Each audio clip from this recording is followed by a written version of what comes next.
aksidente kanina ng madaling araw dito sa may Dolores, Magalang, sa may tapat ng Arawan Gante. Yung truck, nakatumpa siya. Ngayon ng madaling araw, pagdaan ko dito, amoy diesel. Pero ngayon, amoy diesel ba? Yan, ito yung truck, nakatumpa siya.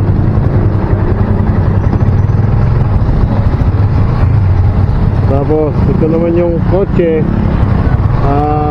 Honda CRV. Ayun, naging tsura niya sa halunahan. Durog yung bumper. VTEC pala, sorry. Hindi pala sa CRV, Honda VTEC. Yan, tingin na madaling araw yan. May kuha din ako dyan kanina na kaso madilim. Kaya nagkaroon tayo ng pagkakataong maaga kasi sinatid ko yung panganay ko sa school. Yan, nadala natin ngayon na medyo maaga. Nadala natin yung tsura ng mga sasakyan.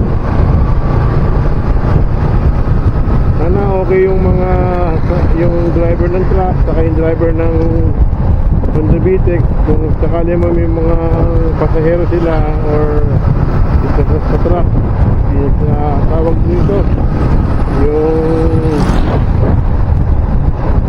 nakalimutan ang tawag dito sa truck na ano, pahinante yun, saka yung saka din ako. Sana okay sila, sana walang gang mga injury. Yun ang naging aksidente kayo dito kayo ng madaling araw dito sa Dolores, Magalang, Pampanga. Okay, nakuha natin sila maaga. Meron ako pa yan gabi, kaso nga lang madilim, pero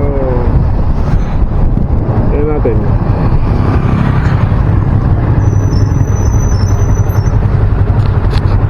A few moments later. Ito, dalawa naman yun dito. Aksidente din, motor. Tumatik na ng motor sa mini truck. Palabas ko yun, aliko yata yung mini truck, padiretso naman yung motor. Diba yan? Ingat-ingat po tayo mga tol, mga